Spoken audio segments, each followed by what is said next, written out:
Shabbat Shalom mga kapatiran na nandito ngayon sa ating Zoom gathering at Shabbat Shalom din po or Shalom sa mga kapatiran na manonood sa Republish.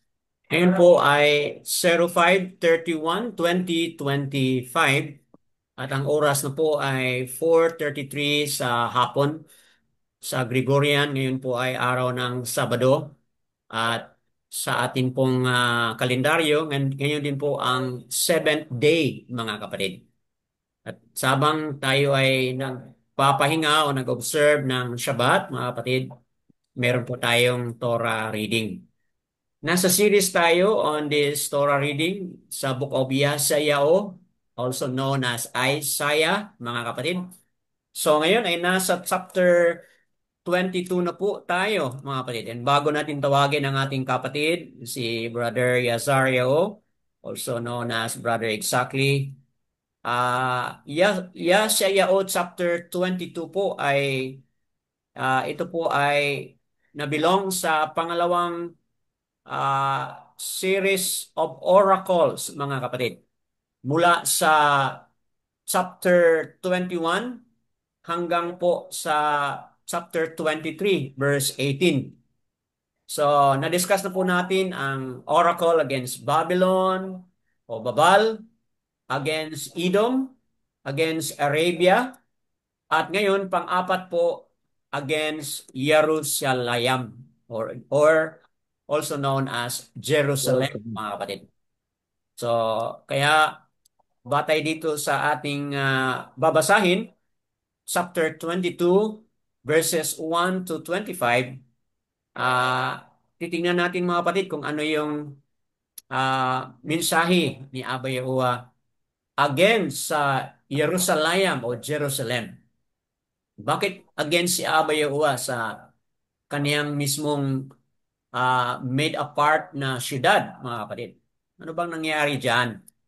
So, titingnan natin yan, observe natin as we will hear and read together with Brother Yasario. Sige po, Brother Yasario o Brother Exactly. Magandang hapon po. Yan ang hapon. Magandang hapon po sa lahat.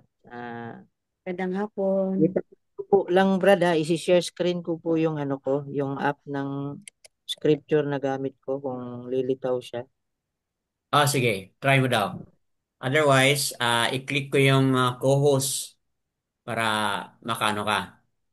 Sige po. Sige, i-click ko muna ang co-host.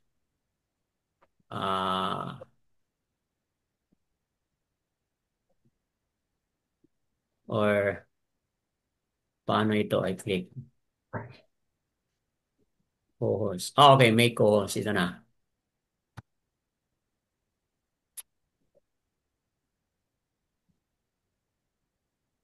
Sige, try mo daw. Ikaw na yung aking co-host dito.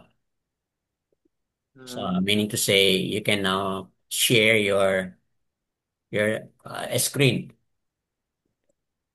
So, anong version po ito, Brad? ano Brad? At Zipper Brad ang gamit ko. At Zephyr. Sige, go ahead. Wait lang po hanapin ko lang. I-highlight mo muna yung passage mo sa at Zephyr, then pagkatapos, click mo yung share. Wait.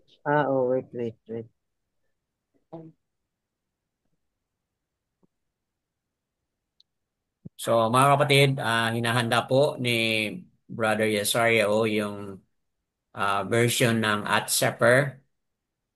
Yauhan siya din po yun. By sino yung Lee White? Hindi ko ano yung ano niya Brad Kung sino yung author niyan? Oo. Hindi si Lee White. Iba. Ah, Ah, BYND po yung kay Lee White. BYNB pala yung ang ano, tama. Okay po. So basically, tatlong mga known na pwedeng maano sa online. Hallelujah Scripture, at Shepherd, at BYNB. Parang di yata kaya sa ano ko. Sige Brad, sorry. Sorry mga Okay, kapatid. Iyan lang. sige. Ah, bubuklatin ko na lang talaga sa ano. 22 Brad, no? Apo. Chapter 22, verse 1.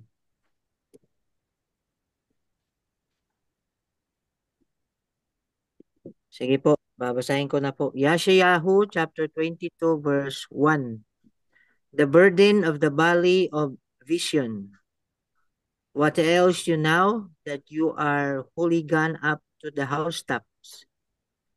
You that are full of tears, a tumultuous city, a joyous city. Your slain men are not slain with the sword, nor dead in battle. All your rulers are fled together. They are bound by the archers. All that are found in you are bound together, which have fled from far. Therefore said I, look away from me. I will weep bitterly, labor not to comfort me because of the spoiling of the daughter of my people.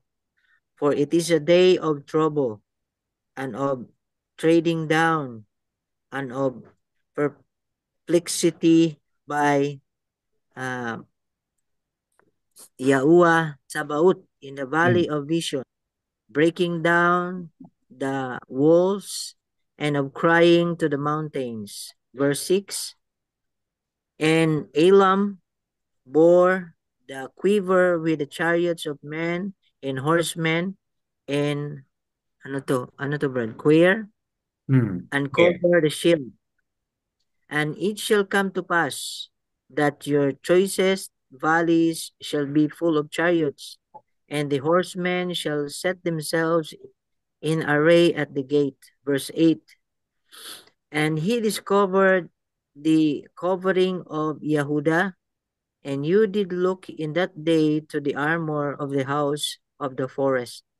Ye have seen also the breaches of the city of Daud, that they are many, and ye gathered together the mayams of the lower pool, and ye have numbered the houses of Jerusalem or Jerusalem, and the houses have ye broken down to fortify the wall. 11. Ye made also a ditch between the two walls for the water of the old pool, but ye have not looked unto the maker thereof, neither had respect unto him that Mm. fashioned it long ago. And in that day did Yahuwah Tsabaoth call to weeping, and to mourning, and to baldness, and to girding with sackcloth. Verse 13, and behold joy and gladness, slaying oxen, and killing sheep, eating flesh, and drinking wine. Let us eat and drink, for tomorrow we shall die. Naalala kong verse pala nito, Brad. May verse pala talaga niyan. Mm. May naalala ako sa verse 13 na ito. And it was revealed in my ears by Yahuwah Tsabaoth. Surely this iniquity shall not be purged from you till ye die, says Yahuwah Tsabaoth. Who says, Yahuwah Tsabaoth, go get you unto this treasurer, even unto Shadna, which is over the house, and say, what have you here? And whom have you here? Mm. That you have hewed you out a sepulchre here, and he that hews him out of sepulchre on high, and that graves a habitation for himself in a rock. Behold, Yahuwah will carry you away with a mighty captivity, and will surely cover you. He will surely violently turn and toss you like a ball into a large country. There shall you die, and there the chariots of your esteem shall be the shame of your uh, master or Oh, Adonai's house, master's house. and I will drive you from your station, and from your stage shall he pull you down. 20. And it shall come to pass in that day that I will call my servant Eliakim, the son of Kalkiyahu, and I will clothe him with your robe and strengthen him with your belt, and I will commit your government into his hand, and he shall be a father to the inhabitants of Jerusalem or Jerusalem, and to the house of Yehudah. And the key of the house of Daud will I lay upon his shoulder. So he shall open, and none shall shut, and he shall shut.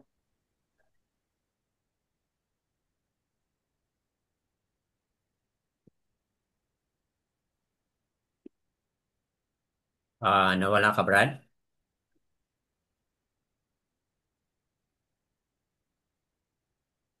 May signal problem ba?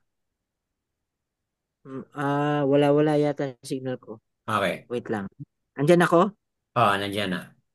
Okay. Verse 22, and the key of the house of Daud will I lay upon his brother, so he shall open, and none shall shut, and he shall shut, and none shall be opened. 23, and I will fasten him and as a nail in a sure place, and he shall be for a glorious throne to his father's house. 24, and they shall hang upon him all the esteem of his father's house, the offspring and the issue, all the vessel of small quantity, from the vessels of cup even to all the vessels of flagons. 25 and last.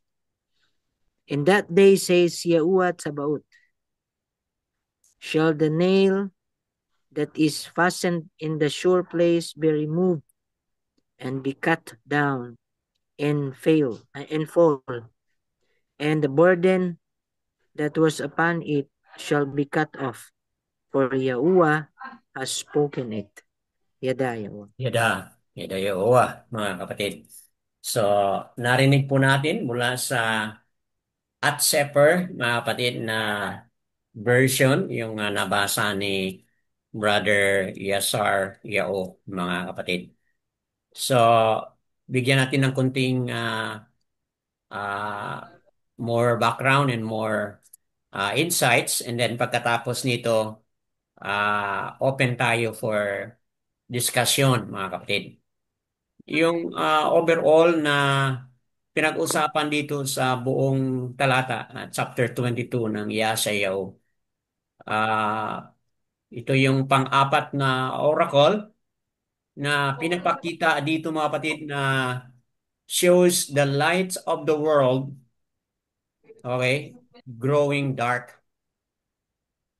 So, ibig sabihin, sa mundo kung saan tayo ngayon nakatira, may ilaw naman. Ngunit, yung ilaw na nakikita ay unti-unting, ano po, lumiliit dahil maging mas naging malakas ang darkness. Okay? At iyon din po ang nangyari sa Jerusalem. Jerusalem, mga kapatid, aka Jerusalem, is known to be a city that is made apart for Abba Yahuwah.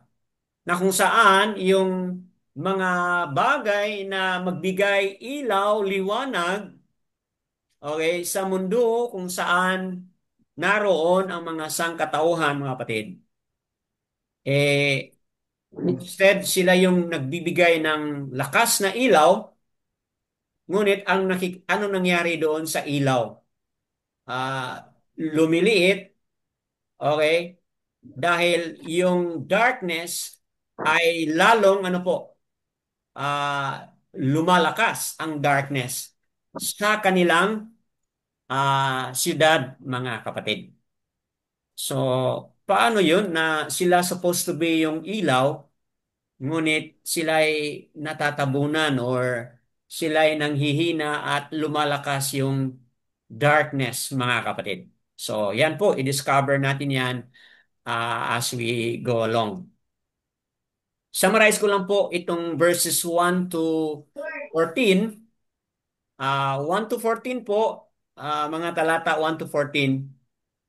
Ang sangkatauhan doon sa Jerusalem are marked by mindless escapism and frantic self-salvation. Na ang ibig sabihin po mga kapatid, verses 1 to 14, yung mga tao doon sa Jerusalem, ah nawala na po sila ng pag-iisip patungkol sa mga bagay na kalugod-lugod sa harapan ni Aba Yahuwah. But instead, ang kanilang mga iniisip mga kapatid ay paano po sila makaligtas mula sa darating na attack ng Assyria mga kapatid sa panahon na iyon. So, dahil dyan, ang kanilang focus is ano yung gagawin natin. Yun po ay mga self-salvation o self-remedy na mga gawa nila na hindi naman nila binibigyan ng pansin. Si Aba Yahuwah na kung saan siya po yung nakakaalam sa lahat, mga kapatid. So yun po yung malaking problema dito, verses 1 to 14. And then summary po doon sa verses 15 to 22, rather 15 to 25. Yesaya po ay nag-address. Aba Yahuwah was addressing through Yesaya dalawa pong mga officials. Sino po itong mga dalawang officials doon sa Jerusalem? Una, ito si Shebna o Shabna, mga kapatid. At ang pangalawa ay si Aliakim o Aliakiam, mga kapatid. Si Shabna, mga kapatid, ito po yung picture ng isang worthless man. Napakataas po o high-ranking official doon sa Jerusalem, mga kapatid. And yet, kahit na siya ay royal na hari, royal office ang nasa kanyang position, pero siya po ay isang worthless man. Okay? Ang kasalungat po diyan ay ito si Aliakim. Si Aliakim, mga kapatid, siya po ay isang worthy man. A worthy man. Karapat dapat siya na maging leader, kaya lang mga kapatid, meron siyang problema. Ano yung kanyang problema? Inadequacy. Ibig sabihin, oo, karapat dapat siya na maging pinuno sa Jerusalem, kaya lang punong-puno o masyadong mahirap at mabigat yung pasanin doon sa napakaraming problema sa Jerusalem. Kaya worthy man siya, si Eliakim, kaya lang inadequate. Okay? So, meron palang ganun ng mga scenario. Oo, karapat dapat siya, worthy siya, kaya naman yung kaniyang kakayahan, yung kaniyang ability ay hindi niya kakayanin kapag mag-isa lang. Dahil sa ang sobrang bigat ng pasanin dahil sa daming problema ng Jerusalem. So mababasa po natin yan verses 15 to 25. So that being said, mga kapatid, sa background, ngayon makinig ako o makinig tayo sa ano yung mga sharing, ano yung mga one or two words or verses na Abba Yahuwah is talking to you na you would like to bring that out, mga kapatid. Ibahagi natin, i-share natin, mga kapatid. Yada Yahuwah po. So, sinong mauna? Sino yung ready? Dito na po si brother, sister Bakar Sayaw. Ah, Ah, yes, mauna si brother Yasar Yao. ang naalala ko lang yung madalas or malimit na kinukot ng pastor ko dati, Brad, Hmm. yung may verse pala talaga yun. Yung itong verse 13 ba na ano ako dito. Ang sabi niya dito, and behold joy and gladness, slaying oxen and killing sheep, eating flesh and drinking wine. Sabi rito, let us eat and drink, for tomorrow we shall die. So parang ang ano dito ba is yung huling kain na huling kain, parang huling kain na nila. Kaya magmaya, magsaya, mag ano, talagang kumbaga parang bibitayin ba. Aha. Kaya na ano ako dito na naalala ko yung malimit na banggitin ng pastor ko dati Hmm. nung nasa religion pa ako na sabi niya, pagdating sa merong handaan o kainan, yun lagi yung pasakalya na Brad na let us eat and drink and be merry for tomorrow we shall die. Parang kumain ka ng kumain hanggat gusto mo. Anyway, bukas Ah, mamamatay ka na. Parang gano'n, no? oo, kahit bukas, so patay ka na, at least busog. So parang ganun ba? Akala ko biro-biro lang, meron pala talagang talata yun. Hmm. But anyway, napagbulay-bulayan ko lang din dito sa binasa po natin ay talagang meron talagang itinuro si Aba sa Jerusalem kung bakit pinahihintulot po niya ang mga bagay-bagay. Yun lang Brad ang aking maibabahagi. Opo. So, good comment and good connection. Kaya lang mga kapatid, no, ibang application ng kaniyang pastor dati, no? Kasi marami kasi in realidad, no? Marami kasing mga cases mga kapatid na sobrang kain, inom sa hapunan na iyon. Tapos nung matulog na siya, yung tao na yun matulog na. Meron kaming Binangungot. term sa Cebuano na bangungot. Ewan ko kung Oo, binangungot Brad meron sa ba sa Tagalog. Tagalog yan? Binangungot din. Ganun. So, dahil sa sobrang yung kaniyang pancreas, kumbaga, nag-malfunction dahil sa sobrang busog, lasing, whatever, hindi na nakahinga hanggang sa hindi na nakagising sa umaga. So, yun ang kaniyang application ng kaniyang statement, no? But kung tingnan natin yan, please help me, no? Kasi nabanggit din po yan ni Yahushua somewhere dito sa Matatiao pero hindi ko ready. Baka si Sister Azara ma-search niya saan banda sa Matatiao yung sinabi ni Yahushua, eat and drink for tomorrow you shall die.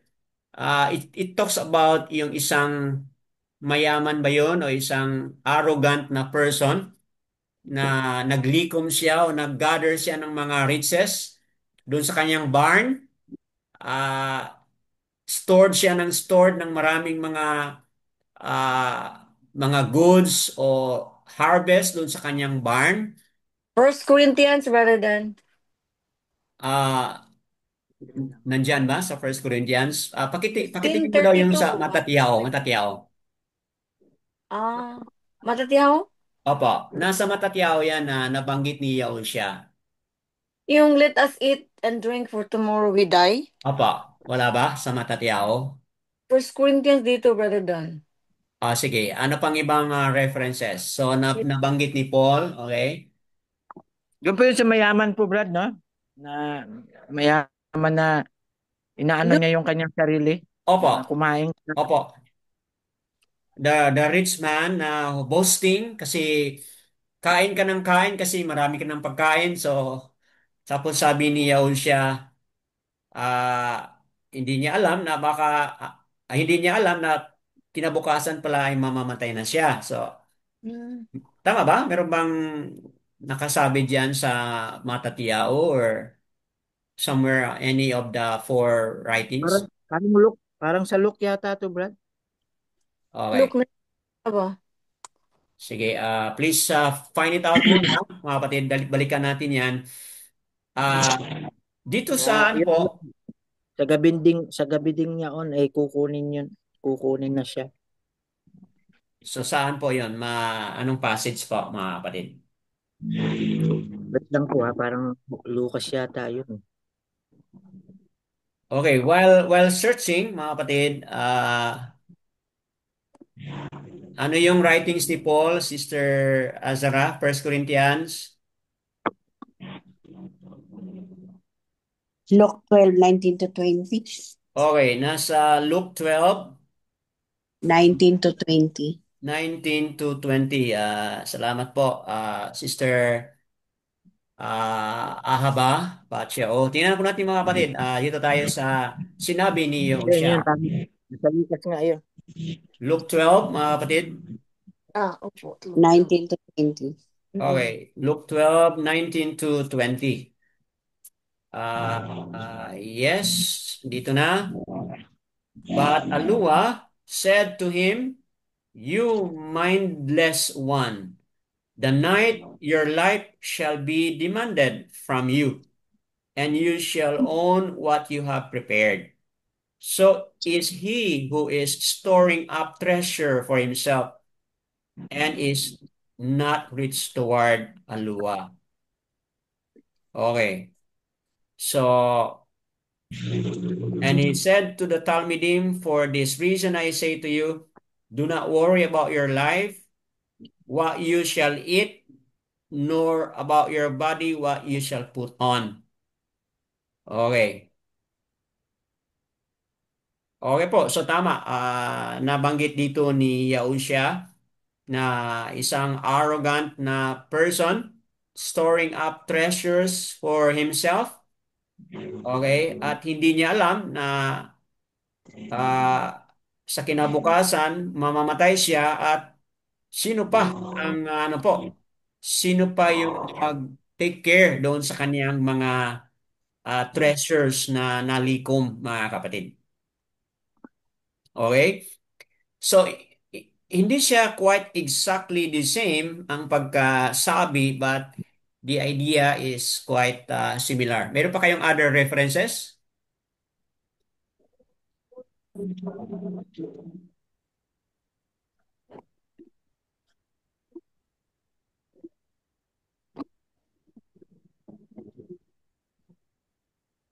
Okay. Medyo tahimik, no? Malalim ang mga iniisip na mga kapatiran. But anyway, balik tayo doon sa quotation na na-highlight ni Brother Yasario. Ah, ayon po sa context dito, sa Yeshayahu 22:13, mga kapatid. Ito pong pinag-usapan dito ay yung sangkatauhan doon sa Jerusalem. Okay? Yan po ang context dito, mga kapatid. Wherein people were enjoying gladness, okay? Making joy and gladness, slaying oxen, killing sheep, eating meat and drinking wine. So, ibig sabihin, yun po yung kanilang ginagawang pagsaya. Okay? They're making celebration, mga kapatid. Ano ba ang sama doon sa ginagawa nilang celebration? Brother Dan, Apa, Sister Bakar, sa iyo. What's wrong with that celebration na ginagawa nila? dahil ito ay isang prophetic message patungkol sa Jerusalem, Opo. may danger na paparating na Oh. lulusubin sila ng mga kaaway. Kaya ang gusto sana ni Abayaua sa pagkakataong ito, Yaua calls for weeping Hmm. and mourning na Oh. hindi sila dapat magsaya. Hmm. Pero pero ang mga Yisrael did not respond by uh, repentance, Oh. reflection, humility, seeking Yahuwah's guidance. Hmm. Ang kanilang ginawa ay yun na nga, eating, drinking, partying. Hmm. Kaya gumawa nga sila ng gumawa nga sila ito ang ano ko answer ko dito na ito ang mali sa ginawa nilang pag-partying, pag-drinking na wala sa lugar Mm. dahil dapat sana ay mag-ano sila, Magluksa. magdasal at Mm. humingi ng tulong kay Oh, Abayaoa. repentance Ayan na sana. po ang nakita ko, Brother Dan. Mm. So tama 'yon, no? We are not saying na hindi tayo maggawa ng ganon na mga celebration, but dapat nasa tamang lugar, nasa tamang application yung celebration, mga kapatid. So sa panahon na ito, hindi nila kailangan yun kasi much ang kailangan nila is yung pag humble down, mga kapatid. So kumbaga, they're trying to use that celebration to cover up something, no? Para matabunan yung siguro yung mga worries o yung kanilang mga anxieties, no? Hindi po pala tama yung decision na ganun na we're trying to cover up something that is negative emotion, mga kapatid, on negative anticipation sa possible na mangyari. Tapos tabunan po natin ng something na glamorous, joyful, joyous, and so on and so forth. Na hindi naman ang binibigyang parangal o binibigyang celebration ay yung kabutihan o yung ah, ka yung mga awa at baraka ni Aba Yahuwah, mga kapatid. So, yun ang yun ang mali, no, mga kapatid. But dahil common statement ni ito, kaya minsan na-apply din po in a very separate way, no? Katulad nung ginawa ng dating leader nila ni Brother Yasar Yaon, okay? Or naging mind palaisipan na rin po ng mga tao. Halimbawa, may mga tao na parang ramdam nila na meron na silang mga sakit, no? Halimbawa, may kaibigan ako, may friend ako na high blood na po siya. Okay? At nung malaman niya na deadly yung kaniyang sakit na high blood, mga kapatid, ang kaniyang philosophy o ang kaniyang pananaw is all the more, kumakain siya ng litson na baboy o kumakain siya ng mga bawal na mga pagkain. Kasi sabi niya, anyway, mamamatay naman ako sabi niya. So buti pa, kain na lang ako ng marami. Kasi anyway, bukas mamamatay ako, mga kapatid. So yun po ay hindi tamang pag-iisip, although ginagamit po yun na mindset ng karamihan, mga kapatid. Are you getting something, mga kapatid, o something that is different na intindihan mo? Kindly share also.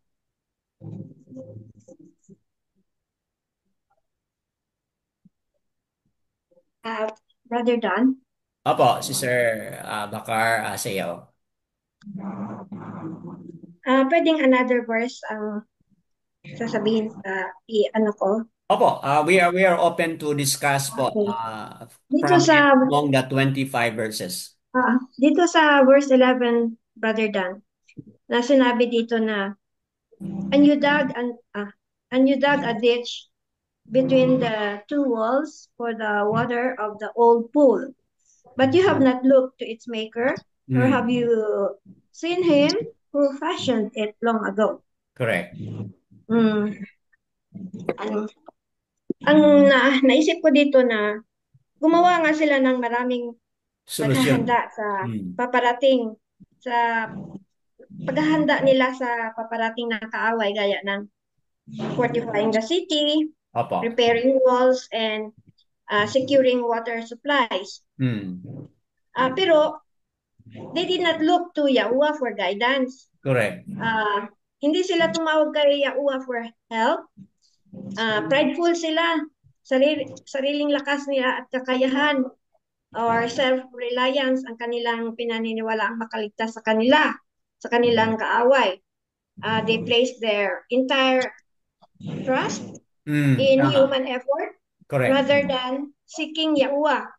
At saka they failed to recognize Yahuwah as the ultimate source of protection, security, and guidance. At saka dito sa verse 11, nag-reflect sa self-reliance nga ng tao that excludes Yahuwah. Oh. Meron ako nabasa dito na sabi sa Zechariah 4:6. Dito sa ito sabi na Zechariah 4:6.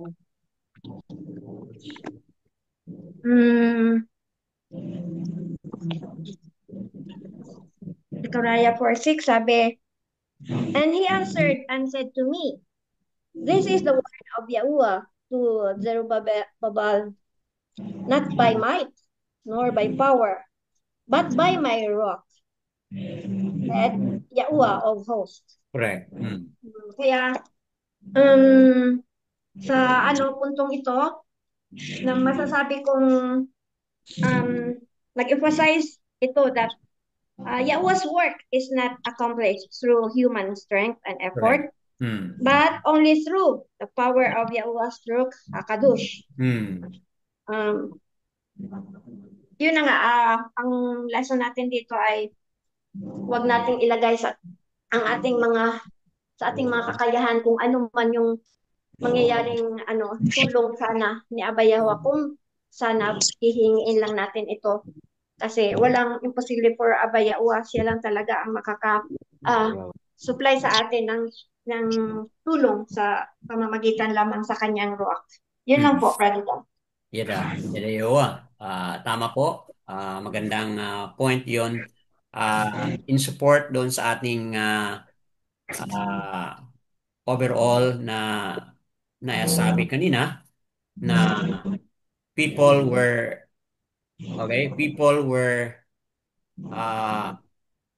the people of Jerusalem marked by mindless idea that salvation can only be attained by self-reliance. Okay, so magandang explanation po yon, mga kapatid, in support to that overall idea verses 1 to 14, mga kapatid. Iyada Yahuwah sa magandang explanation at ma-relate natin, mga kapatid, no? Ma-relate natin sa ating buhay ngayon. Paano natin ito ma-relate sa ating buhay? Kasi magandang point yun na bigyan natin ng pause at bigyan natin ng highlight, emphasis sa ating personal journey. Mga kapatid, sa ating personal journey ngayon, emphasize natin lagi yung ating obedience to the Torah, yung ating obedience to the observance of the Shabbat. Okay? Marami tayong ganun na mga emphasis, mga kapatid. But it's a good way to remind ourselves, batay doon sa Zechariah chapter 4, verse 6, mga kapatid, na it's not by might nor by power. Meron tayong heart, meron tayong desire to obey the 10 commandments, lahat ng mga instruction ni Abba Yahuwah, kasi yun talaga yung dapat nating gawin. But let's always put this into application na on our own strength, on our own effort, hindi natin kaya ito, mga kapatid. But with the help, with the power of the Ruach or Ruach HaKadosh, made a part Ruach of Abba Yahuwah, mga kapatid, walang bagay na hindi natin kayang gawin. Iyada Yahuwah, mga kapatid. So, kung meron mang mga obedience na nangyari, kung meron mang mga obedience na na-accomplish, hindi po yun dahil sa ating sarili mismong lakas. Dahil po yun sa Ruach or Ruach of Abba Yahuwah. Merong prophecy din po yun sa Jeremiah 31. But hindi ready dito, but ganun din po. Jeremiah 31 o 36, mga kapatid. Nakasabi doon na in the last days, sa pamamagitan ng Ruach HaKadosh, okay, Jeremiah 36, tama ba? Or Jeremiah 31, 36. Okay. na sa pamamagitan ng Ruach HaKodesh, tayo po ay makalakad ayon sa kanyang Torah. Okay? Tama ba? 31, 36. Napag-usapan na po natin yan noon. Sa pamamagitan ng Ruach HaKodesh, tayo po ay makalakad, maka-obey, makagawa ng kanyang Torah, mga kapatid. Dahil po sa tulong ng Ruach HaKodesh. So, yan po. On our own, di natin kaya, but sa pamamagitan ng Ruach HaKodesh of Ab Yahuwah, kumikilos sa atin, ay pwede natin gawin ang mga bagay na yan. Yada Yahuwah in confirmation doon sa points na nasabi na. Okay po, I think ready na si Brother Demetrio. Ano pong nasa inyong mga puso at isipan, Brad? Nais po kayong, meron po kayong nais i-share.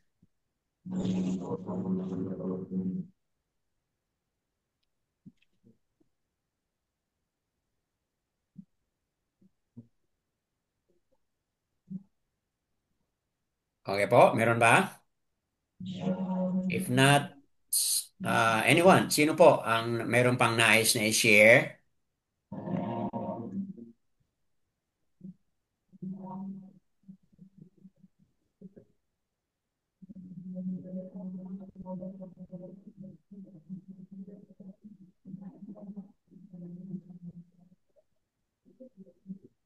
Brother Dan. Opo, yes, go ahead, Sister Asara Batio. Go ahead po. Okay, dito po sa Isaiah 22:12, di po ba, Brother Dan, na parang Yahweh knows what His people should do. Like, ito ang dapat sana gawin ng aking mga tao, yung they should repent and ask Him for help. Di po Correct. ba? At He is parang remind niya uli na itong gagawin nyo. Andito na naman yung sackcloth, no, Brother Dan? Palagi ito ang ano ba, icon? Ano ba yan? Key point? Parang, yung bang, pag gumawa tayo ng repentance, Hmm. hindi lang sa salita, Oo, tama. pati na ho yung Action. action and the Hmm. way, ito mga sackcloth, ito po yung baldness or yun na nga po, girding with sackcloth, yun po ang ano ba yan, Brother Dan? Hindi lang physical and it should be balanced. Hindi, di ba, Oh. Brother Dan, ang nag-heal ka, ang ganda mo, tapos parang hindi na ho, parang it doesn't fit. It fits everything talaga, yung ano Hmm. mo, kasi pag yung, andun yung, kung nanggaling talaga sa kalooban mo, makikita ho lahat sa yung kilos, sa yung mga panamit, di ba makita ho doon, Brother Dan? Opo. From the inside. From the O inside from the out. Opo. inside po. From Opo. the inside Yes, out. Tama. inside out po. Yun po Hmm. talaga ng yun ang gustong ipagawa ni Yahuwah. And he was thinking or like he wants his people to do that. Kaya lang mga tao, andun po sila sa 13, di ba? Hmm. Hindi ho nila nakita.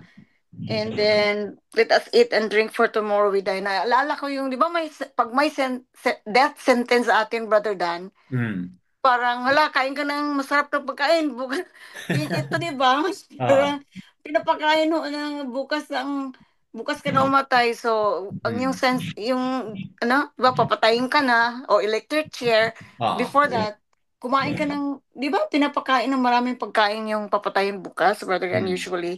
Hmm. Parang dito na, ano ba na, parang kung zero tayo, kung alam natin na now we are Jehovah believers and if we know that tomorrow we will gonna die, ano di ba, brother, we have the chance to ask forgiveness, to repent, Hmm. Oo. and that's the time we feel joy maybe. Pero Hmm. yung siguro ang ibig sabihin na, ay, thank you, Yahuwah. I have the chance. I-grab ko yung opportunity na bukas na ako matay. Ngayon ko, and then yung ano ko sa'yo, yung pagkukulang ko, gagawin ko ngayon. Yun sana ay hindi ho nagawa nila. I mean, they should be thankful that Yahweh has given them the chance to let them repent like this. Kaya lang hindi. In ang tao, no, brother Dan, sometimes tayo, may ano na may pangungusap na sa atin. Kaya lang, we are influenced by the surroundings, sa mga anong mga bagay na hindi ho natin ano ba yun, takot po tayong magawa or yung mga ganung bagay na mahirapan po tayong magawa natin to. Kaya we need wisdom, we need help, we need comforter. Na siya lang ho talaga. And yun na nga po, we cannot boast ourselves na by ourselves we can do nothing, yung mga ganun po. Kaya, yan lang po, Brother Dan. Yes, it's a form of escape, no? Escapism, no? Yung ginagawa nila. Alam naman nila, yes, they're aware.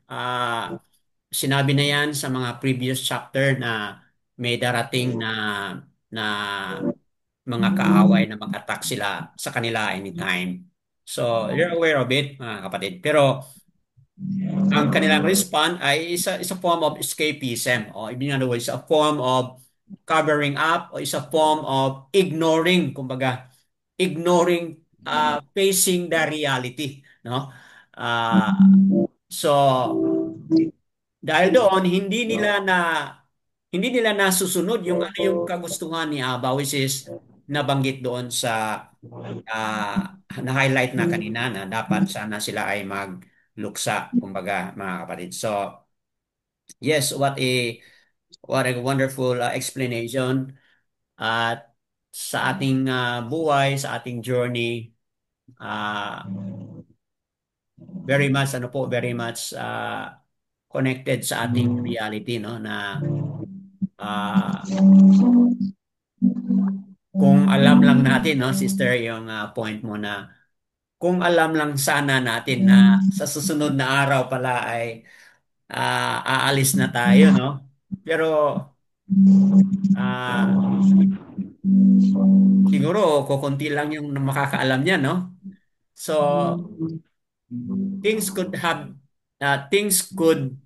uh, ano sabi natin na maaring maaring maraming bagay na dapat nating gawin kung alam lang natin 'yon. 'Di ba? Mga kapatid, katulad ng sabi ng Psalmist sa Psalm 38 na teach me to number my days, no? So that I can do I can have a heart of wisdom, no? Kasi yun na nga, parating yung kamatayan na yan, pwede ko bang malaman kung kailan ako aalis na? Pero yung tanong ng Psalmist ay hindi binigyan ni Aba ng accurate and specific number or accurate and specific day o taon o year o month na siya ay mamamatay na. Walang binigay si Aba Yahuwah doon sa hingi ng Psalmist. Tahaliam 39 ba yan o Tahaliam 38, mga kapatid? So, yan po ang realidad. Kaya sinabi ko kanina, kung sana alam lang natin kailan tayo mamamatay, mga kapatid, then mas mabalyo natin kung ano man yung dapat nating gawin. Meaning, mabigyan natin ng tamang halaga kung ano yung dapat nating gawin, which is yung nabanggit mo, sister, na instead maging grateful tayo, mag-celebrate tayo in appreciation sa ginawa ni Aba, kanyang mga baraka, and so on and so forth. Or kung ano man yung mga pagkukulang, go into repentance, go into restoration and reconciliation. Halimbawa, may mga hatred and bitterness pa against sa mga family members, no? Di ba? Siguro tawagin na yung mga, ay, punta ka dito, mag-usap tayo kasi ito na yung mangyari bukas. So, di ba? Maganda sana at marami sanang magawa, no? Kung yun man ay malaman natin. But again, sa experience ng psalmist, uh, hindi nagbigay si Abba Yaowa ng specific na ito na yung last na araw mo, mga kapatid. So, yan ay yawa po sa magandang mga insights na yan. Anyone else? Brother Dimitrio, you wanna add something po? Ah, mayroon na lang akong masabi dito sa mga tao sa Jerusalem. Okay po. Ah, malaki talagang kasalanan yung ginawa nila. Hmm. Parang insulto nila si Abba Yahuwah sa hindi pag sunod sa kanyang gusto Hmm. at gumawa sila ng kanilang gawa na hindi nagustuhan talaga ni Abba Yahuwah.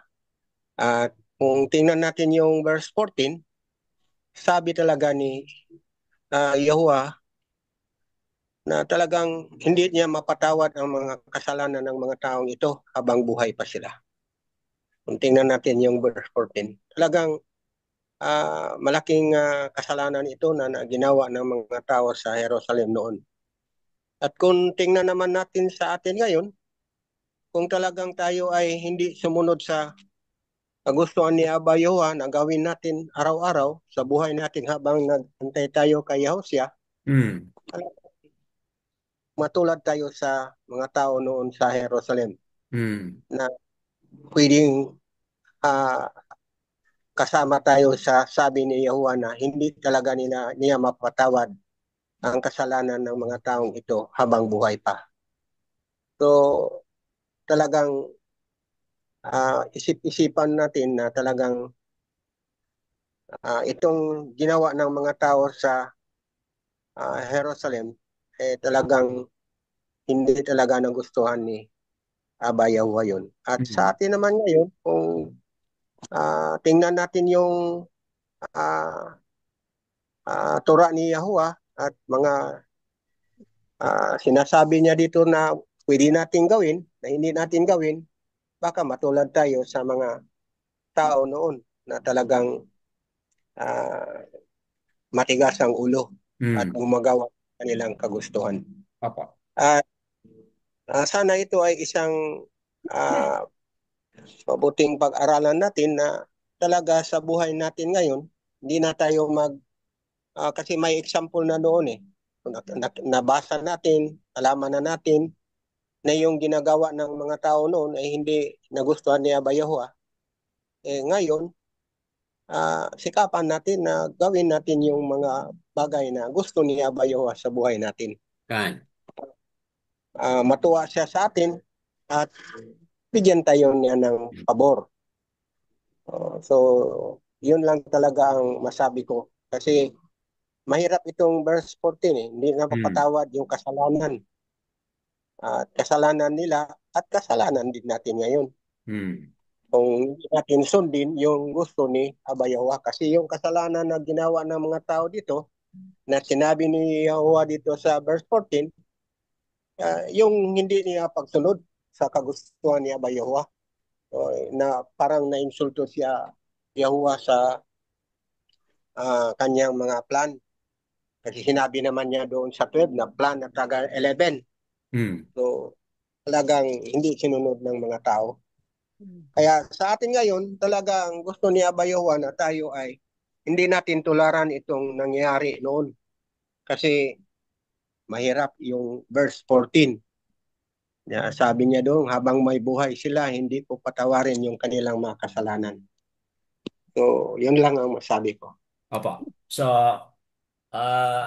i-highlight natin, no? Tama yun, sinabi ni Brother Demetrio batay sa verse 14. Highlight po natin mga kapatid, no, na ito po ay prophetic.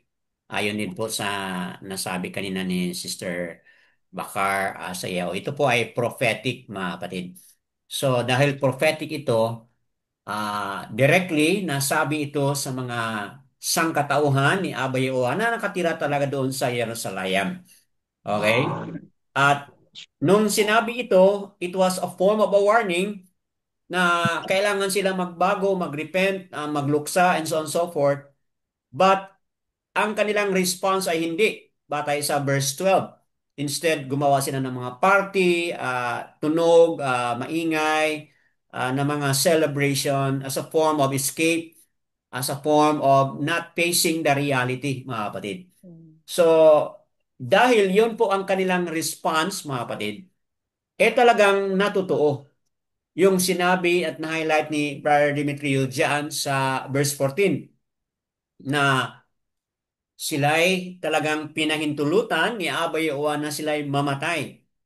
Meaning, naging successful yung pag-conquer, ang pag-attack ng Assyria sa kanila. So there is what we call an immediate na fulfillment doon sa prophecy na yon, mga kapatid. So yun po part of the application of the prophecy na merong immediate impact, immediate fulfillment, mga kapatid.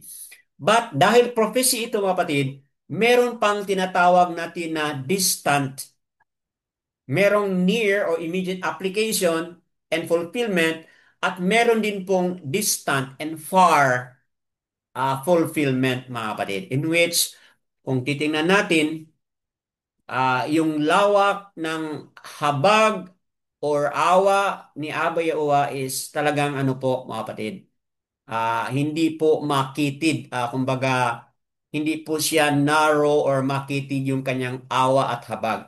But napaka lawak po, mga kapatid.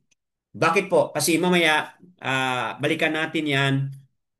Kasi kung basahin natin yung succeeding na mga verses, dahil prophetic ito, meron din po siyang message of hope. At halimbawa, ano yung message of hope dito? Kung tinan mo yung verse 21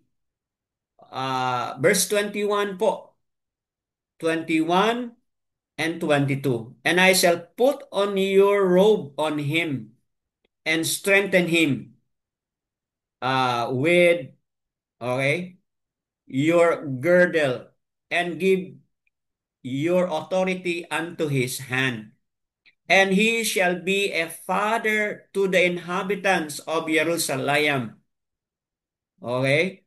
So, ano po itong pinag-usapan niya dito, mga kapatid, na he shall give your, uh, he shall be a father to your inhabitants of Jerusalem and to the house of Yehuda.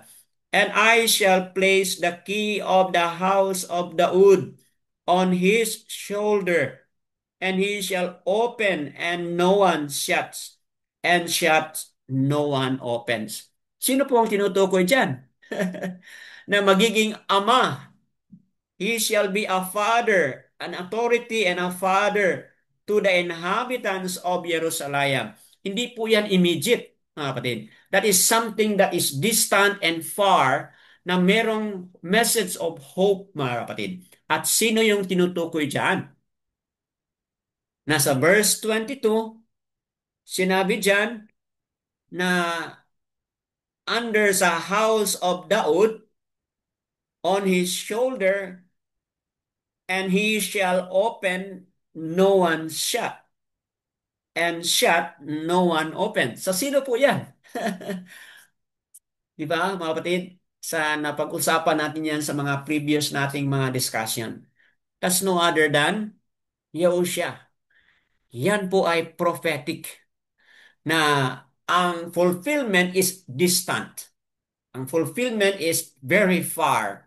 Na kung saan na-extend yung awa, oo, immediate, o walang awa si Aba, pinatay, pinintulutan niyang napatay yung mga taga-Yahuda dahil umatake yung taga ah, Babylon, kumbaga, mga kapatid, sa panahon na iyon. Yes, panahon ng Assyria, kasi panahon ng Assyria, ang nakonquer nila ay Yehuda. Ano, ang northern, mga kapatid. So, sa panahon na ito, hindi pa sila na-conquer. Okay?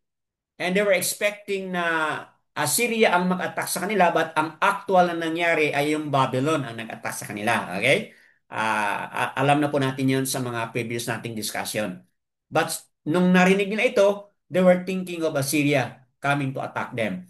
But ang ka-fulfillment nito is not the Assyrian, but yung ano po, yung Babylon ang naging fulfillment doon sa immediate turn of events as a fulfillment of that prophecy, mga kapatid. So, meron po ganun, no?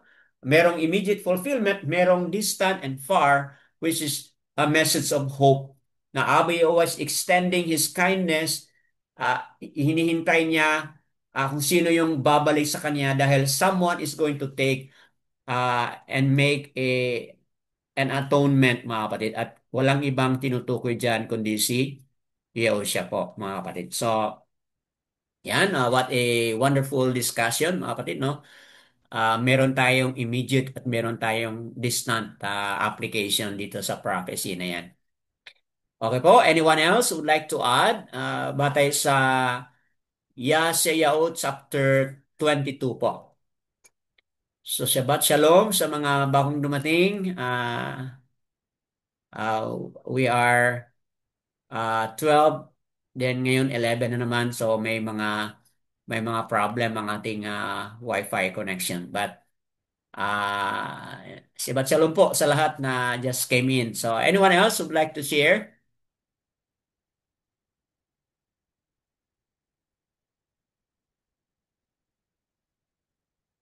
Okay po, let's make use of the time, mga kapatid. Let me explain some of the verses here. Verses 1 to 4, Yeshayahu was seeing the destruction, mga kapatid. But he contrasts the unreasoning, joyful celebration na ginagawa nila. Na instead na sila ay magluksa at mag-sorrow, they are making po unreasonable celebration, partying here and there, mga kapatid. Zoom in tayo sa verse 1, which is, makita natin na merong word na ginamit dito na Valley of Vision. Okay? Nandiyan ba yan? Valley of Vision. Okay? Concerning the Valley of Gazon, Hezayon. Okay? Hezayon. Okay?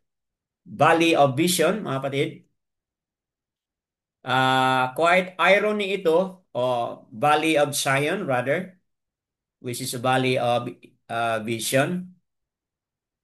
Zion, okay?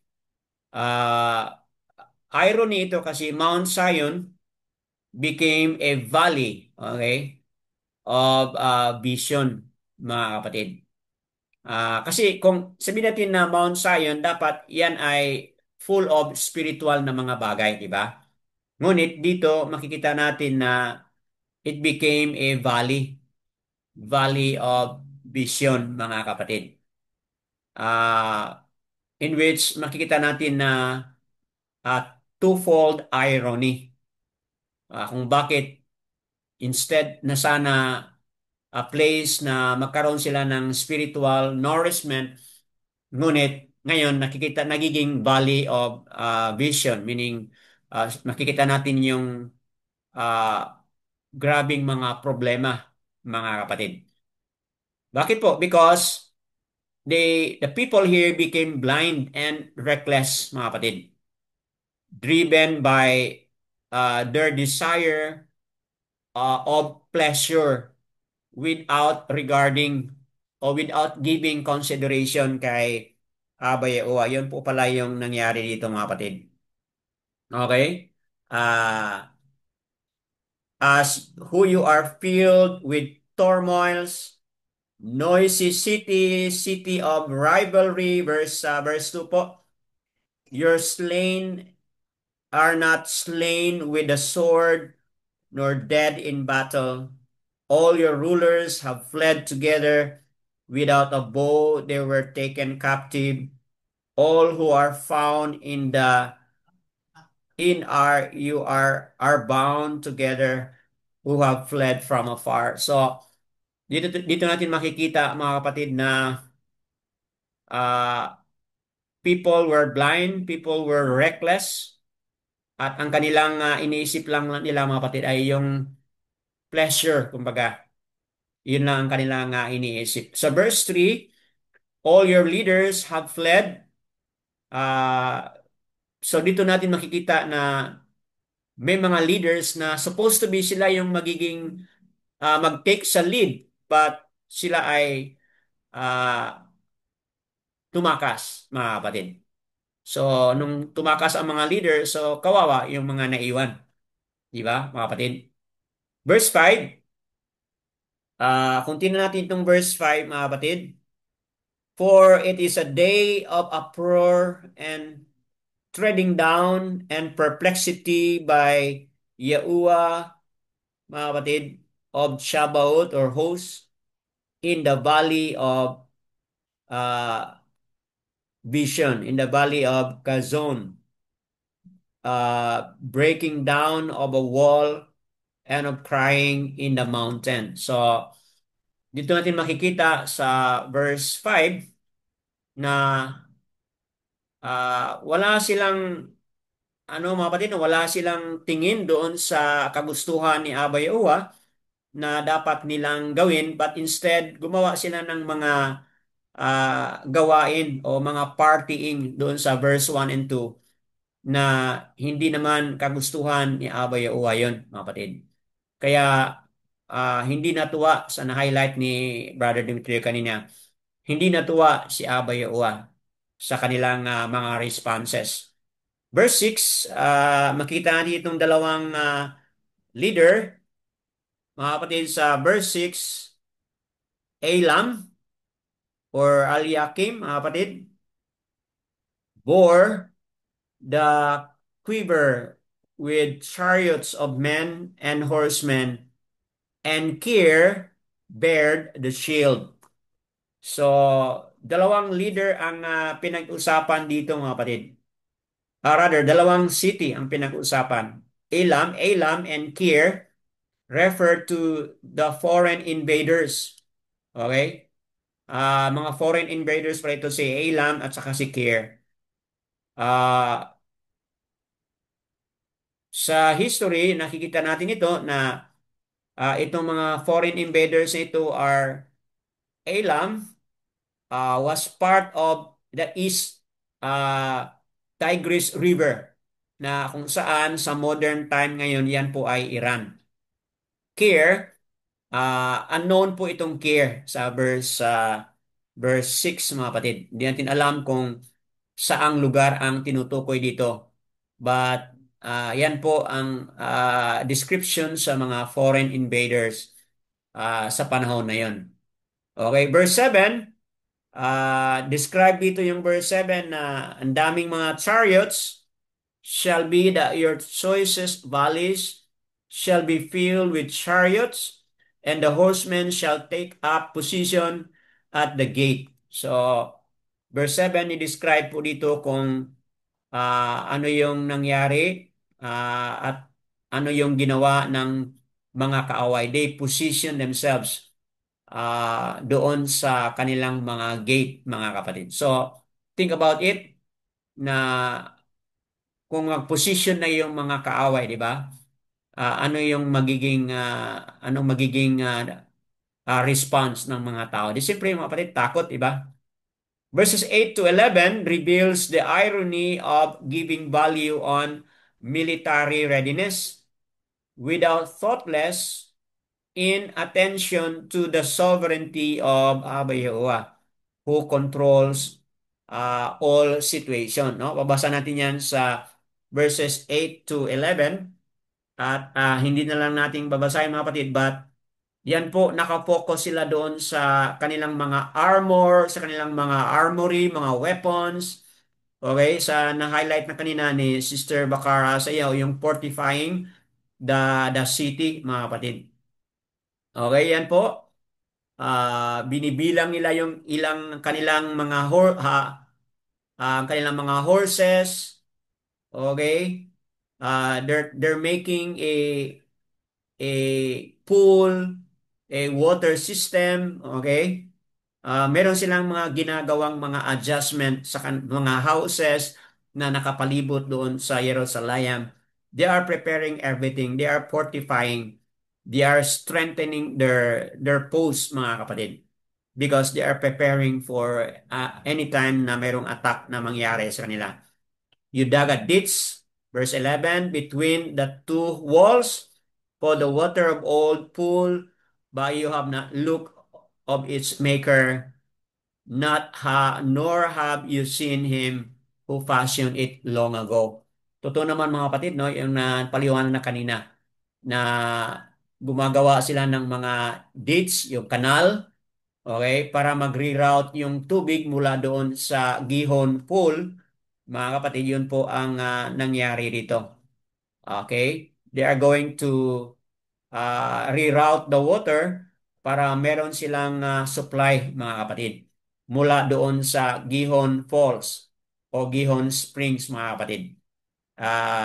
Kaya sa panahon na iyan, kapag meron ng atake na mangyari, talagang meron silang prepared supply of water, mga kapatid. So, yan po, fortifying the wall para sa darating na mga kalaban nila, mga kapatid. Okay, so yan po, kailan po yan na fortify nila yung kanilang mga walls at rerouting yung mga tubig? Panahon pa po ni Hezekiah ito. In the time of 788, mga kapatid, to 789 BC po. Itong digging of the walls, rather the pools, rerouting the water para magkaroon sila ng a water supply, fortifying the walls. Panahon po pala ito ni Hezekiah. Because sa panahon na yon, they were anticipating na makatake nga yung Assyria sa kanila. But ang nangyari is 722 BC, hindi po sila ang naatake, but yung northern Yasser-Al po ang naatake, mga kapatid. But even before naatake yung northern 722 BC, mga kapatid, dito sa time na ito, bago na-attack yung northern, ready na ang Yehuda, mga kapatid, dahil meron na silang mga fortifying activity, strengthening their military at securing yung kanilang water supply, mga kapatid. So, yan po, verses 12 to 13. Sa na-highlight na kanina, Abba Yahuwah was calling them for repentance, but instead, ang kanilang ginawa ay, yun na nga, no? Nag-party here and there, joyous gladness, eating and drinking. Yun sa na-highlight din kanina, mga kapatid. Verses 12 to 13, mga kapatid. So, yan po ay panawagan ni Abba Yahuwah na sana ang kanilang response is that repentance, mga kapatid, pero hindi. Iba po ang kanilang response, mga kapatid. Kaya doon sa highlight ni Brother Dimitri sa verse 14, this iniquity example, the sin of looking away from Alua to a human self-rescue o human self-salvation or preservation. Kaya hindi natuwa si Abba Yahuwah. Bakit po? Dahil hindi sila, kumbaga, meron tayong emphasis, no, na turning away and returning. So, ang kanilang ginawa, mga kapatid, no, hindi sila nag-turning away doon sa kanilang mga kasalanan, but instead, no, gumawa sila ng kanilang mga ways of preserving themselves, partying here and there, fortifying the walls, rerouting the flow of the water for them to survive, mga kapatid. Tingin ko maganda naman yung kanilang ginawa na nag-ready sila sa darating na digmaan.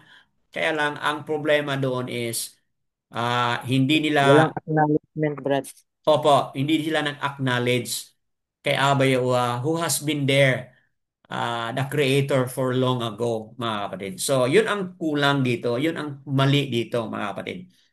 And of course, yung hindi nila pag-repent, yun ang major problem. Ayun na rin sa na-highlight ni Brother Demetrius. So, yun po ang verses 1 to 14.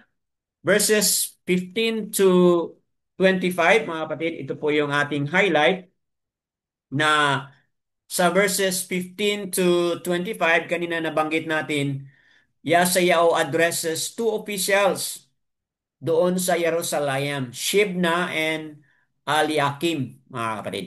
Shebna and Eliakim o Shabna and Eliakim.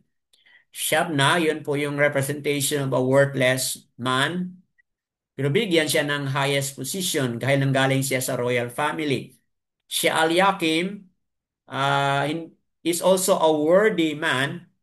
Kaya lang, yun na nga, mayroon siyang problema kasi he is inadequate, mga kapatid. Okay po, so verses 15 to 16, yun na nga, Shabna, yung highest rank leader dito, steward, na tinawag siya steward, no, verses 15 to 16. Okay, thus said Yahuwah of Shabot, o host, go come to the steward, to Shabna, who is over the house, and say. So, yan po. Nirecognize itong leader na si Shabna na binigyan siya ng highest position, mga kapatid.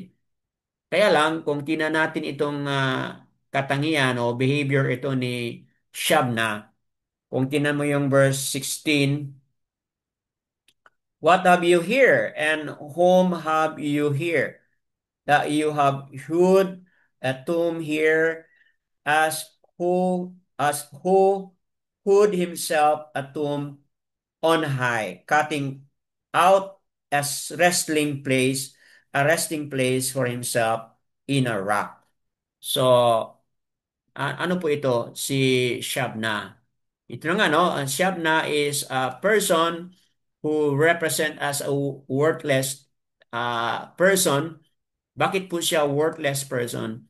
Kasi po yung kanyang ginawa, gumawa siya ng tombstone kung saan kikilanin po siya. Okay? He made himself scornful responses doon sa kaniyang position doon sa palasyo, mga kapatid. At ang detail dito, pwede nating mabasa o pwede mong mabasa sa Unang Hari, chapter 4, verse 6, mga kapatid. Pwede mong mabasa po yun, Unang Hari, chapter 4, verse 6, mga kapatid. Yung kwento ni Shabna. Okay? Pangalawang Chronicles 16, verse 14, nandyan din po, na kung saan itong idea of a tomb of a royal steward, ang tinutukoy pala yan ay nagpagawa siya ng tomb of a steward, of a royal steward. Yan po pala, mga kapatid, ay isang arrogant and boastful attitude ang pinapakita dyan. Na buhay pa siya, pero nagpakulit na po siya, nagpa-carve na siya ng isang uh, tomb of the royal steward na sinabi niya, mga kapatid. So, it was discovered na ang tinutukoy nito ay itong leader na si Shabna, mga kapatid, na hindi nagustuhan din ni Abay Yahuwah, mga kapatid. So, yan po. So, on the other hand, Abay Yahuwah verses 20 to 25 promoted Al-Yakim o Al-Yakyam, mga kapatid. Okay? Kasi si Al-Yakam, siya po yung worthy man. Okay? Worthy po siya na leader. Kaya lang, meron siyang limitation, mga kapatid. Okay? Meron siyang limitation.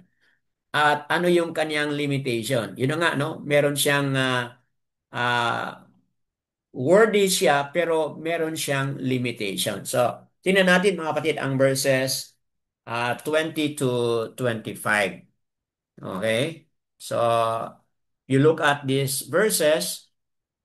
Okay? And it shall be in that day that I shall call my servant, Eliakim, son of Helkiyahu, mga kapatid, and I shall put your robe on him and strengthen him with your girdle and your authority. So yung nabasa ko na kanina. So ang immediate ano po nito, mga kapatid, ang immediate fulfillment po nito ay referring po kay Eliakim, mga kapatid. But again, sana highlight ko na kanina,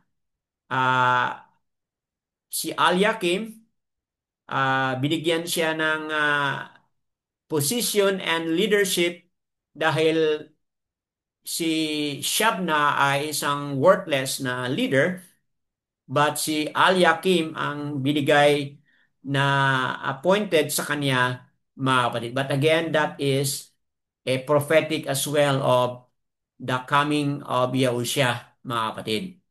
So, sa panahon na ito, 20 to 25, yes, naging leader ito si Eliakim sa Jerusalem.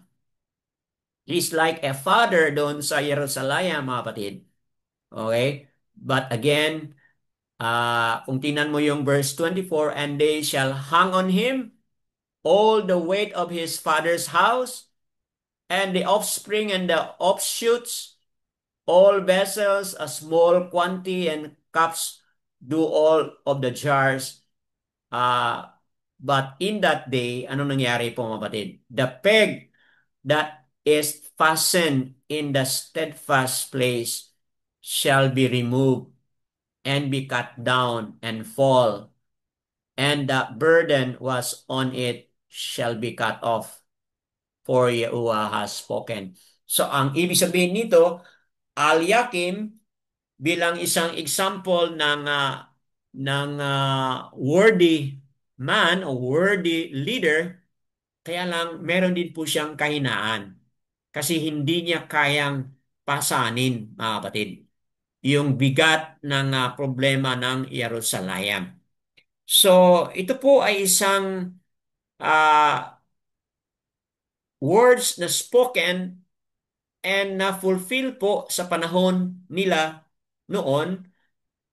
But again, itong phrase na in that day, mga kapatid, is something na sinahighlight ko kanina. Yes, merong immediate application, immediate fulfillment dahil prophetic yan, but meron siyang distant and far application. Sa akin tingin, ang distant and far application nito ay walang ibang tinutukoy kundi si Yahushua po. Ang immediate ay si Eliakim. Yes, wala tayong problema. Nandiyan nakasulat at nabasa natin. But yung distant fulfillment, which is a message of hope, mga kapatid, because someday, someone who is going to be a leader, na kung ano yung kanyang bubuksan, walang makabukas. Kung ano yung kanyang sasarahan, walang makabukas. Yun po ang prophetic of the coming of Yahushua, mga kapatid. So, yan po ang aking summary dito sa verses 15 to 25, mga kapatid. So, highlight ko lang po itong word na peg. Okay? A peg is set firmly in a wall and capable of bearing the weight. Okay? Yet in that day. Okay? So, yun na nga. Kasi nga, may kahinaan din itong appointed leader na walang iba kundi si Eliakim, mga kapatid. So, the question is, ano po? Okay? Ano po yung punto natin dito? Itong peg, mga kapatid, itong peg na pinag-usapan, no? Peg, symbolically, doon sa letter is U or UWA. Okay? Symbolically, peg in the letter, ang pictograph niyan ay itong UWA. Okay? Itong UWA. UWA or letter U or U, mga kapatid, ito po ay isang peg. Pictograph of a peg. So ano po itong peg? Peg, mga kapatid, ay isa po itong object na siya po yung magbigay ng lakas. Okay? Halimbawa sa isang tent o tulda, mga kapatid. Paano man makatayo yung isang tulda? Kung lalagyan siya ng both corner ng peg. Okay? Both corner, lalagyan siya ng peg, yung tulda, para maging firm at malakas yung tent na yun at makatayo siya, mga kapatid. Yun po ang ibig sabihin doon ng peg. So dito sa worthy man na si Eliakim, dahil meron siyang kahinaan, dahil meron siyang inadequacy, mga kapatid. So, very limited yung kanyang lakas, mga kapatid.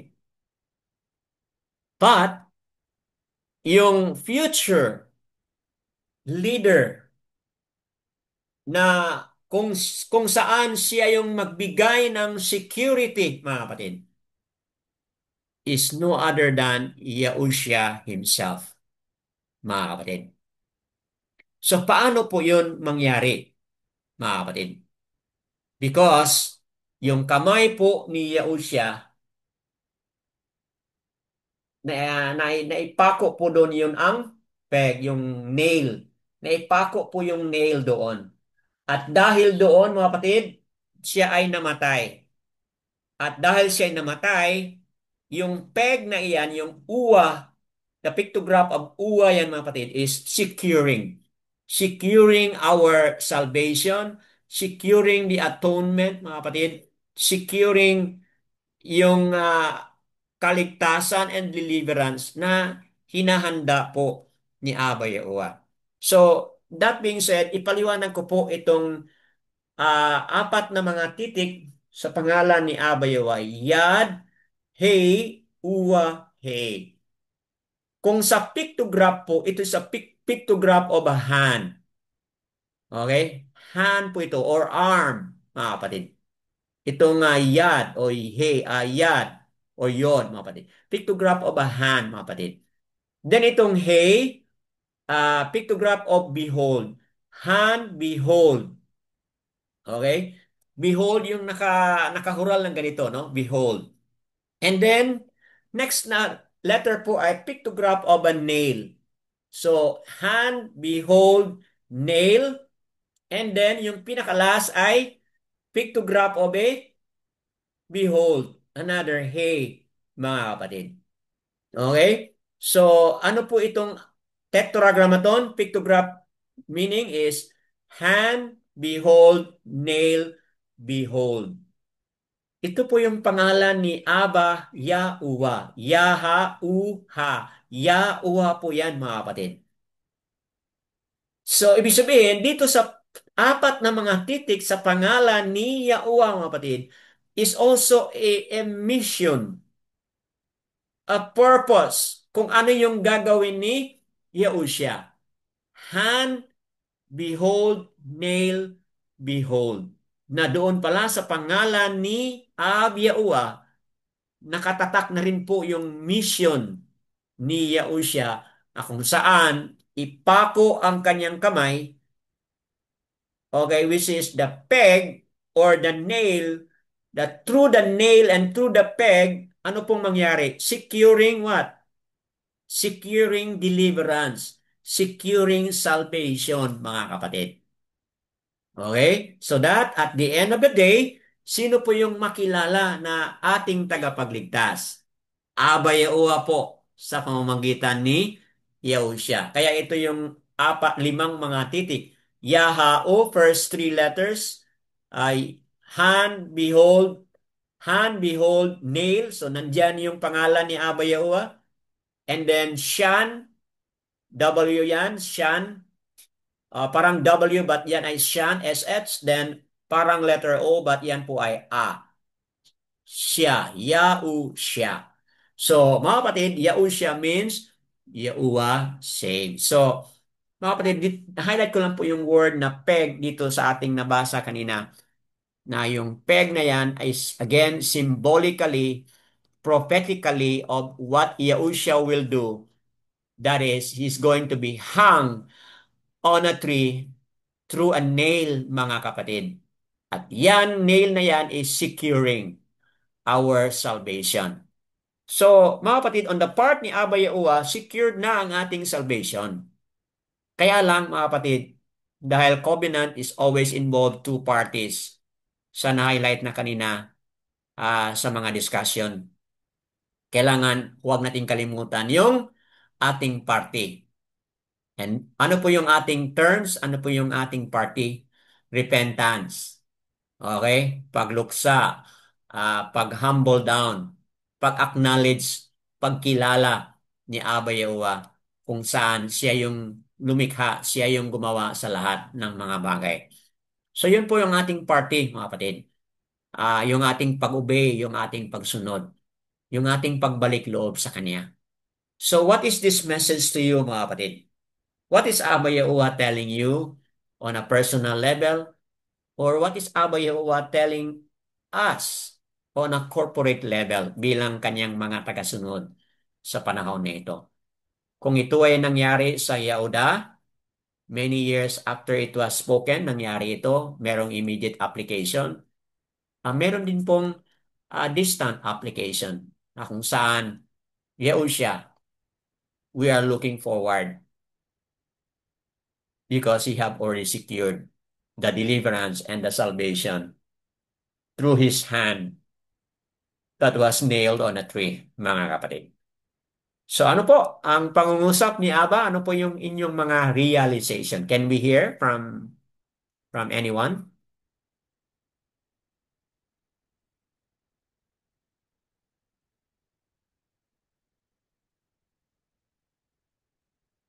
Yadayawa po.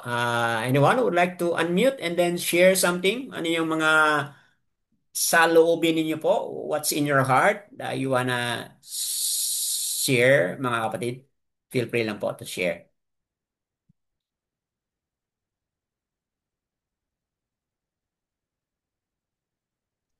Brother Dan. Opo, Brother Junicio, go ahead po. Sa akin po, ah, maano ko na bilang tagapagsunod ng Aba Yahuwah, kanyang mga kautusan, bilang Yahuwah believer, Opo. so masabi natin na we will not walk with ecstasy. No, ibig sabihin na hindi talagang masaya, no? Palaging masaya ang dadaanan natin. Kasi po si Rabbi Yahushua, yun ang model sa atin, no, Tama. bilang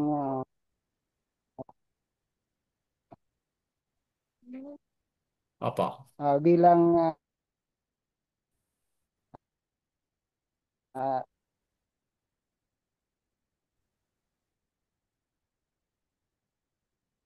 Opo. Nawala po kayo, Brad? marinig pa ako, Okay, Brother okay. Dan. Okay na. Okay na po. Okay na po. Marinig po. Hmm. Brother Dan. Medyo choppy talaga, no? Okay po. So, humina, mga kapatid, yung signal ni Brother Junicio.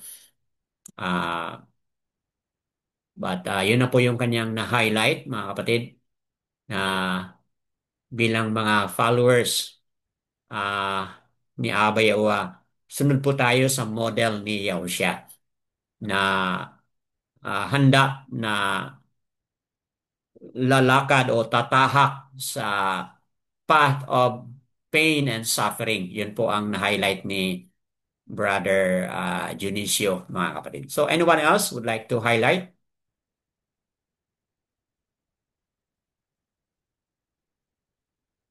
Sister Aliana, if you wish to share something. Sister Imelda. Sister Zakia, Mitch Za. You wanna share something? Brother Jeffrey. Brother Junicio, medyo humina talaga yung signal mo, no? But buti nakabalik ka. Opo. Ah, Opo.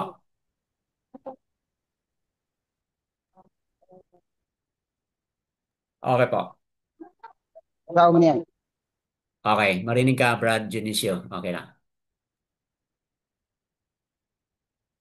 Parang hindi Na-off. Okay. yung na-unmute. Pero pag marinig, Oh, marinig ka. nawala. So, pwede ituloy ko naman.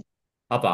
So, para sa akin na ah, yun ay bilang Yahweh believers, no, we can experience ah, yung mga kahirapan, no, Opo.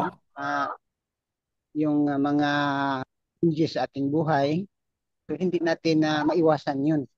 Kasi po ang yung si Yahushua, so, nandyan sa kanyang pangalan, no, ni Abba Hmm. Yahuwah na nailed. Na, Opo. ibig sabihin na hindi ang kasayahan, no, yung masaya. Kasi siya ay naghirap, siya ay ah, ah, masabi natin na namatay dahil po sa kautusan ng Ama. So Hmm. kasi po ay yun ang ibig ng Ama na mangyari upang tayo kabigyan ng lunas ng salvation. Hmm. So yun nga, believers, so, parang hindi tayo, we will not boast ourselves nga we are already chosen para sa Hmm. atin. Opo. Kasi po pag we are too confident in ourselves that we are already chosen by Abba Yahuwah, and then we forget to ask Him, no, to pray Help. Him Hmm. perpetually, guide with His Ruach Kados. Hmm. So that's the Abba Yahuwah. Uh, Masabi natin na He will not place, no. He want us to uh, uh, ask Him uh, help, Hmm. no, for anything that come into us. If it is uh, challenges or pag ito'y masabi natin na kahirapan, Hmm. so dapat tayong mag-mourn, dapat tayong uh, mag-pray kay Oh. Abba Hmm. kung siya ay magbigay sa atin ng proteksyon. So, yun nga na sa ating buhay bilang Yahuwah believers, so yun uh, ang understanding ko na si Abba Yahuwah kahit naman chosen, no. Kasi yung Israel ay chosen na nation ni Abba Yahuwah, pero masabi natin na parang they are too much confidence of themselves Opo. because when he will be assailed by the Assyria or the ano man nangyari yun na nalaman nila, parang they just ignored, Hmm. no.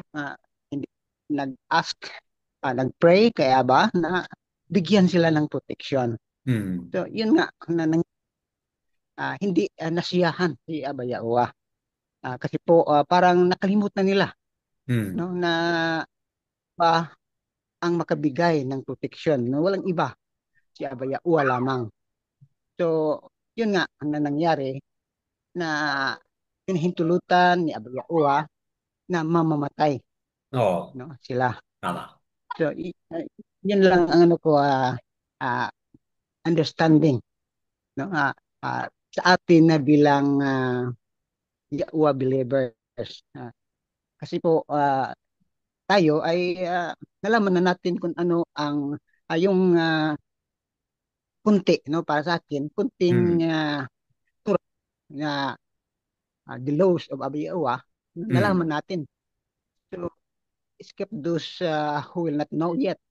Pero pag nalaman natin, so dapat nating we do effort, no, to do uh, what will place to Abba Yahuwah. So Oh. yun lang brother Yahuwah. Yada. Uh, Yada yo. Hallelujah. Opo. So, magandang paliwanag ngayon po, mga kapatid, and very good application sa ating buhay. Uh, uh, Very well said and very well said na po yun, mga kapatid. So, yan ay uwa sa paliwanag ni Brother Junicio. Okay po. So, anyone else? Let's open up for some others. Meron pa bang mag-share? Brother Jeffrey, Brother Pio, uh, Brother Yasar Yao, Sister Aliana, Sister Corazon, Sister Imelda, Sister Azara, Bacheo, if you have something else to share. Uh, yeah, Sister Bakar, nandyan pa. Sister Zakia Amitzza. Okay. Sister Caitlin. So, anyone would like to add more? Ako ba yan? Anyone po, anyone. Ah, para sa akin din bro, Yes, Sister Aliana. Go ahead po. para sa akin, um, parang pinapaalala sa atin palagi ni Abay Yahuwah na maging handa tayo palagi sa mga anumang mga pangyayari na Hmm. pwedeng na anong ah paano ba sabihin? Maging handa tayo palagi sa anumang mangyayari, lalo na sa panahon natin ngayon, Hmm. masyado nang magulo. Hmm. So hindi natin alam kung kailan talaga matatapos ang kaguluhan na to, kung kailan Hmm. talaga babalik si Yahushua para sa pagligtas ng mga piniling katauhan ba? Opo. Oo. So, itong verse na to, ah, na, na, na, nakapag-inspire ba na lagi nating tatandaan na meron nandyan lang si Abba Yahuwah na Hmm. laging handang magligtas sa atin. Kan. Kung tayo ay palaging makumbaba, Hmm. Tama. mapag um, mapakumbaba o ano at saka ano kanang maging ano repentance bro unsan sa Tagalog yan Mag, kanang maghinusol ba magbalik loob, magsisi, balik magbalik loob loob. Opo. magsisi palagi oo huwag nating hayaang malayo tayo sa kanya. Kan.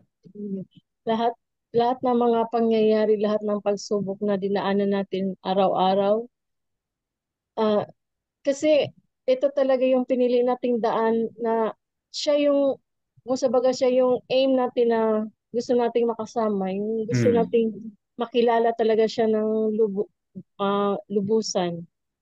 Kaya ah, tayong nakakilala na sa kanya at sumusunod na sa mga kautusan niya. Huwag tayong lumingon na sa kung ano tayo dati. Oh. Dapat ipagpatuloy natin. Kasi nandyan naka ano na yan sa prophecy, di ba? Lahat ng mga yung mga piniling katauhan niya na tumalikod sa kanya, nakatikim talaga ng, ano ng judgment. Hmm. Mm-mm. Kaya, magandang paalala sa atin, mga believers, na kahit ano mangyari, lalo na ngayon na ah, medyo ano na talaga ang mundo, hindi na natin magulo na, hindi natin maintindihan. Siya lang talaga ang, at yun, lagi tayong maniwala, manalig sa kanya, at yun, si Yausha, siya lang yung paraan na tayo, tayo makalampas sa mga, natin, pagsubok. Kan. Siya yung the way. Hmm. Yun lang bro, konting ano lang, Yes. sana mapaalala sa atin yan, yung verse na yan. Hmm. Yada. Yada Hallelujah, yawa. ulit. Yada yawa po, mga kapatid, sa paliwanag. Habang nagpaliwanag si Sister Aliana, mga kapatid, na naalala ko yung kwento sa Israel ngayon, no? Yung they were attacked, no? Yung they were attacked by Hamas, mga kapatid, di ba?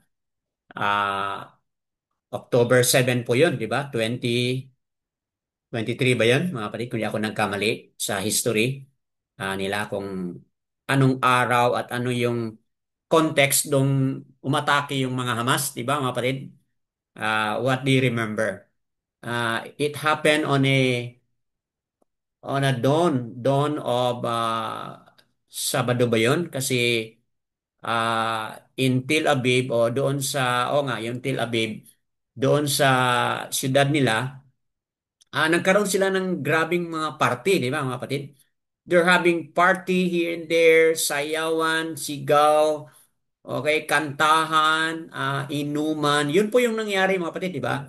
If you remember the story, kung bakit at kailan sila naatake ng Hamas, mga kapatid. Di ba, mga kapatid? So, ganun din po yung mensahe nito na noon pa man may mensahe na si Aba, pero yung siyudad na iyon ay hindi nagbigay, no? Kay Jerusalem hindi nagbigay po ng serious na ah, pagpakita ng repentance, mga kapatid. But instead, partying here and there. Then sa gabing yon, yung dawn na yon ay inatake na sila, mga kapatid. So, ah kumbaga, history repeats what? Ano po yun, mga kapatid, kasabihan? History repeats itself, no? Itself. History repeats itself. Nangyari yan mula pa noon sa panahon na after ni Yasayao. There And is then, no new under the sun. there is nothing new under the sun, mga kapatid. So, you know, people never learn. Kaya tayo sa ating journey ngayon, dapat na makuha na nating lesson na iyon, mga kapatid. So, yada yawa. Anyone else like to add some more? Ah, Opo, dagdag ko go lang, ahead. Opo, go ahead. dito makikita po natin na even on our own personal life, with in this journey na tinahak po natin, ay lagi po nating i-acknowledge, mahalaga po yon ang pag-acknowledge o pagkilala, Hmm. pagbigay parangal, pagbigay papuri, na kung wala si Aba sa atin ay wala po talaga Kaya. tayong magawa. Tama. We are all useless Hmm. at walang pakinabang, walang halaga. Kaya nga po hindi natin makakayanan tong narrow path na tinatahak po natin kung wala talaga si Aba.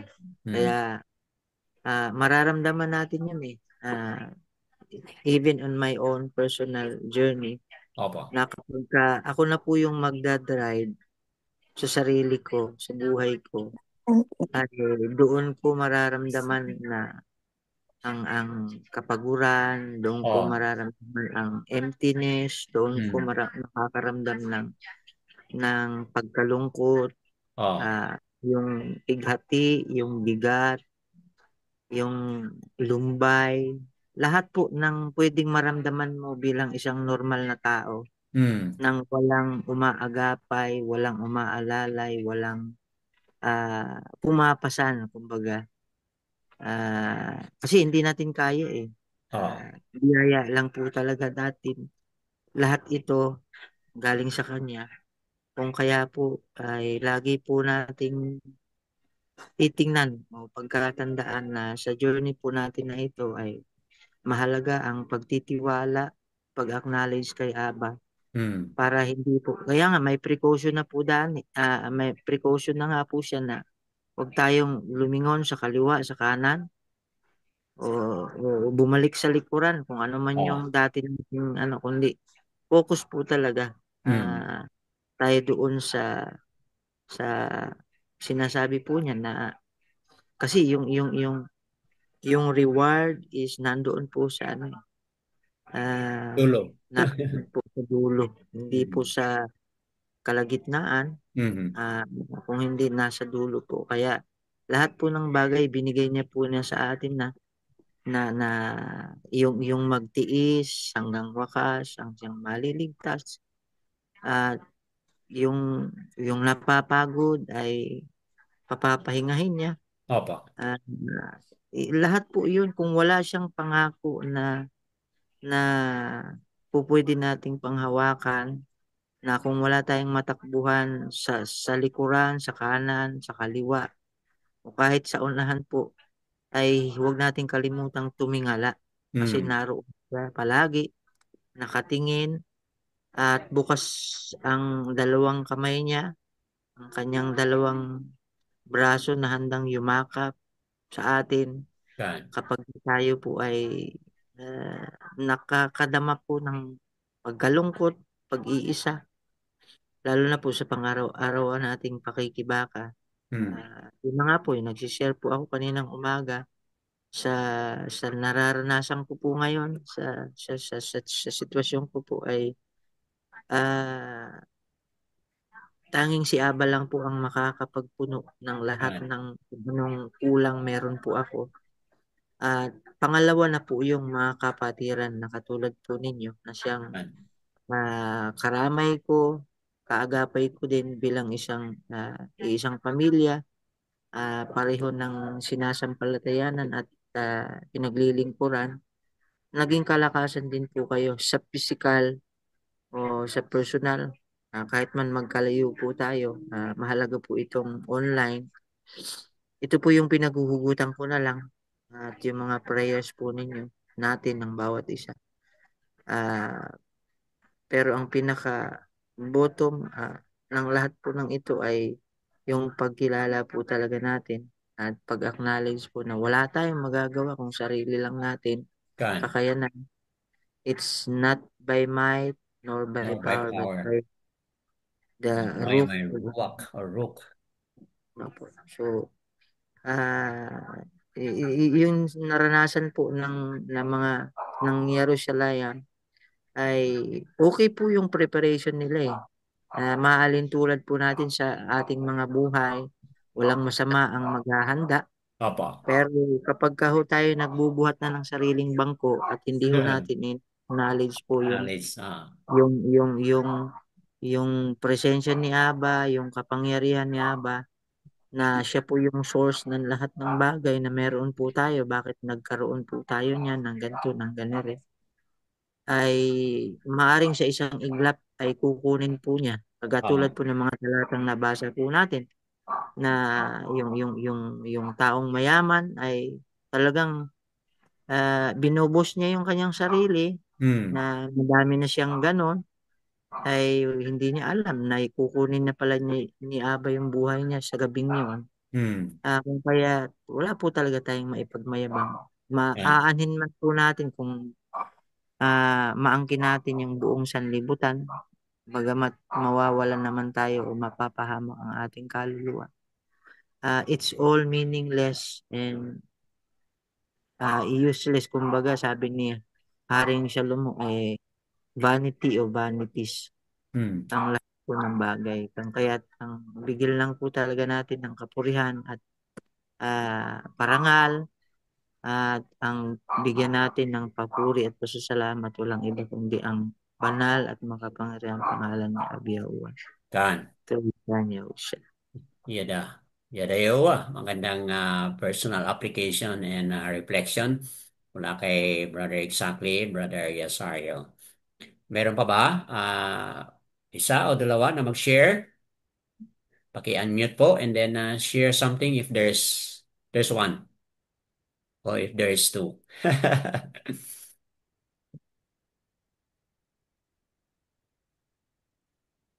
Silence means okay po. Kung wala nang magdagdag, mga kapatid, that being heard and said, mga kapatid, alam natin na may pangungusap si Abay Owa, may mensahe si Abay Owa. Kumakatok po si Abay Owa sa pamagitan ng kanyang Ruach HaKodesh sa bawat puso't isipan na nandito ngayon at yung mga kapatiran na makikinig din po sa Republish. If you hear His voice, do not harden your heart, mga kapatid. Habang may panahon pa, ah, say yes. Balik tayo sa Kanya. Balik loob tayo. Mag-repent, magsisi. Balik loob, mga kapatid. At kilalanin ang Kanyang pangalan. All esteem and praises kay Aba Yahuwah, Basham Yahusha. Yada Yahuwah po. Kan. Yada Yahuwah.